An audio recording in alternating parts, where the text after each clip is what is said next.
நான் சில படங்கள் வரிசையாக சொல்கிறேன். எதுக்கு சொல்கிறேன்னு கடைசி வரைக்கும் கேட்டீங்களா, செம இல்லை அப்படின்னு ஒரு சூப்பரான விஷயம் இருக்குது. அதில் வர இது ஒரு ஹிட்டான பாட்டு, உங்களுக்கு தெரிஞ்ச பாட்டும் நான் சொல்கிறேன். பாசமழைன்னு ஒரு படம்.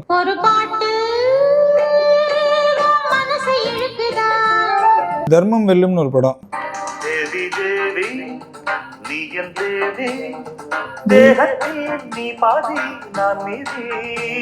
திருப்பு முனைன்னு ஒரு படம். இது ஒரு பாட்டு சொன்னா அடா இது எனக்கு தெரியுமே அப்படின்னு நினைப்பீங்க. அம்மான்னா சும்மா இல்லடா அப்படிங்கிற பாட்டு இந்த படத்துல தான். இதுல இன்னொரு பாட்டு எனக்கு ரொம்ப பிடிக்கும்.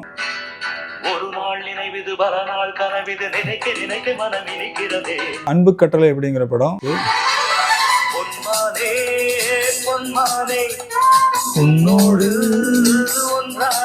தங்கமான ராசா.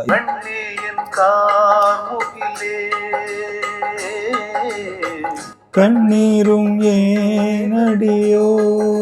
அடுத்து வாத்தியார் வீட்டு பிள்ளை. அந்த படம் அந்த புதுசுல எனக்கு ரொம்ப பிடிக்கும். திரும்ப திரும்ப இந்த பாட்டை கேட்பேன். ஏன்னா சரணத்துல வந்து தாளம் ஒரு பிட்டு தள்ளி போகும்.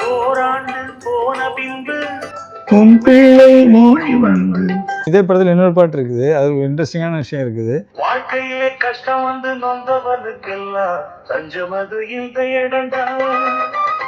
போதையிலே ஏறி ஞானம் எங்கு கூடி.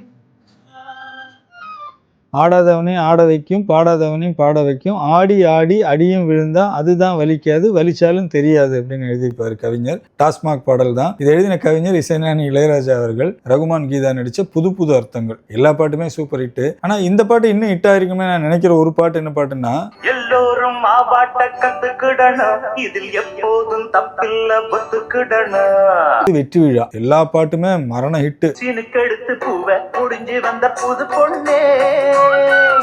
சூப்பர் ஸ்டார் ரஜினிகாந்த் அவர்களோட மாப்பிள்ளை படம். அதுல தத்துவம் தலாங்கு மாதிரியே இதுல உனைத்தான் நித்தம் நித்தம் அதே மாதிரியே இருக்கு. இதுல இது சூப்பர் ஹிட்டான ஆல்பம், படமும் ஹிட்டு. சரி, இப்போ அதுக்கு என்ன அப்படிங்கிறீங்களா? இது 9 படமுமே ரிலீஸ் ஆனது ஒரே நாளில். 1989 தீபாவளிக்கு ரிலீஸ். 9 ஆல்பம் ரிலீஸ் ஆயிருக்குது. இளையராஜா அவர்களோட 9 ஆல்பம் ரிலீஸ் ஆயிருக்குது. திருப்பு முனை படம் மட்டும் 2-3 நாள் கழிச்சு ரிலீஸ் ஆனதா சில தகவல்கள் சொல்றாங்க. ஆனாலும் தீபாவளி ரிலீஸ் தான் நம்ம கணக்கு வச்சுக்கலாம். அதுலயும் ஆர்டிஸ்ட் யாரான்னு பாருங்களேன். கார்த்திக் ஒரு படம், மோகன் ஒரு படம், விஜயகாந்த் ஒரு படம், சத்யராஜ் ஒரு படம், ராமராஜனுக்கு 2 படம், புது புது அர்த்தங்கள், ரகுமான், கமல் படம் வெற்றி விழா, ரஜினி படம் மாப்பிள்ளை, எல்லாருமே ஸ்டார்ஸ். 9 ஆல்பம்னா 46 பாட்டு. 46 பாட்டு மட்டும் அதுல மேட்டர் கிடையாது. இதுல பெரும்பாலான படங்களுக்கு ரீ ரெக்கார்டிங்க்கு தனி ஓஎஸ்டி நீங்க கேட்டாலே உங்களுக்கு வித்தியாசம் தெரியும். அது தெரியணும்னா இதை மட்டும் கேளுங்க.